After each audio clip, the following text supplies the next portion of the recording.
ICMR ने bone marrow transplant centres के लिए कुछ 2021 से 22 में, अगर मैं गलत नहीं तो शायद 2022 में कुछ नई गाइडलाइंस जारी की थी। उन गाइडलाइंस के बारे में थोड़ा सा आप जानकारी दे दें कि वो क्या थी और किस तरीके से सेंटर्स को एस्टैब्लिश किए जाने की बातें इसमें कही गई थी। जैसे हम अभी बात कर रहे थे कि भारत सरकार भारतवर्ष के अंदर बोन मैरो ट्रांसप्लांट्स अधिक से अधिक मात्रा में किए जा सके, इसके लिए कटिबद्ध है। वह चाहते हैं कि ज्यादा से ज्यादा बोन मैरो ट्रांसप्लांट्स करके मरीजों को अधिक से अधिक फायदा पहुंचाया जा सके। इसके लिए भारत सरकार ने आईसीएमआर के माध्यम से 2021 के अंदर कुछ गाइडलाइंस रिलीज करी थी और उन गाइडलाइंस के अंदर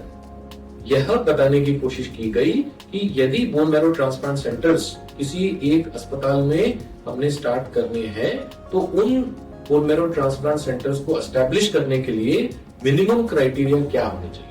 high and criteria, maximum criteria की कोई लिमिट नहीं होती, बट मिनिमम क्राइटेरिया भारत देश के अंदर जहां पर कॉस्ट एक बहुत इंपॉर्टेंट रोल प्ले करता है, तो उस वजह से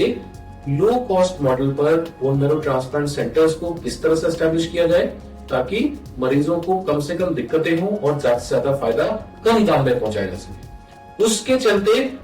जो गाइडलाइंस रिलीज की गई, पब्लिश की गई, प्रकाशित की गई, उनके अंदर कुछ क्राइटेरिया सेट किए गए। जैसे बोन मैरो ट्रांसप्लांट जहां पर होता है उसके अंदर एक प्रॉपर हिपा फिल्टर्ड यूनिट होना चाहिए, हाई एफिशिएंसी पार्टिकुलेट मैटर, जो हिपा फिल्टर जिसे हम कहते हैं, जो कि 0.2 माइक्रोन की डस्ट को भी फिल्टर करके उस यूनिट के अंदर नहीं आने देता। इस प्रकार के हिपा फिल्टर की जरूरत होती है। एक बायोमेडिकल कंटेनर की रिक्वायरमेंट होती है जहां पर जिसके अंदर रख करके आप पेशेंट्स की कीमोथेरेपी को प्रिपेयर करते हैं।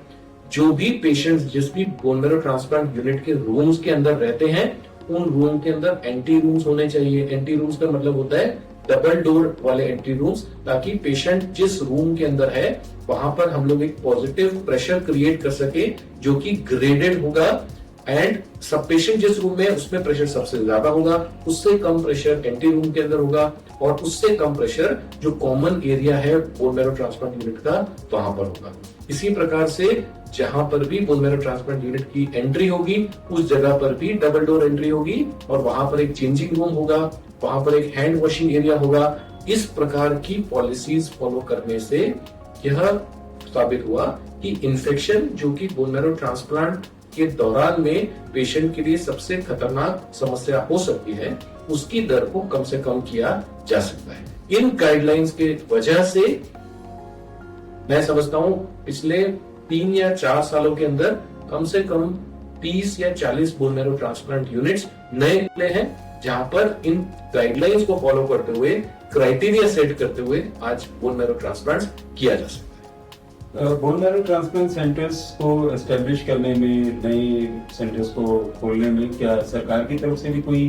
वित्तीय सहायता दी जा पा रही है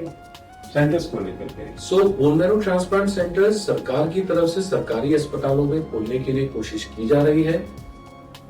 यदि मैं सही हूं तो पिछले कुछ सालों के अंदर सरकारी अस्पतालों में जहां पर बोन मैरो ट्रांसप्लांट पहले नहीं होते थे, पिछले कुछ सालों में बोन मैरो ट्रांसप्लांट सरकारी अस्पतालों में भी होने स्टार्ट हो गए हैं। उसके कुछ उदाहरण उड़ीसा, कुछ उदाहरण जैसे गुजरात, मध्य प्रदेश, उत्तर प्रदेश, इन जगहों पर जैसे कुछ साल पहले तक बोन मैरो ट्रांसप्लांट की सुविधाएं सरकारी अस्पताल में उपलब्ध नहीं थी। आज की तारीख में वो धीरे धीरे करके कोशिश कर रहे हैं कि कम से कम जो कम पेचीदा बोन मैरो ट्रांसप्लांट के मरीज हैं उनका इलाज इन प्रकार के सरकारी अस्पतालों में किया जा सके।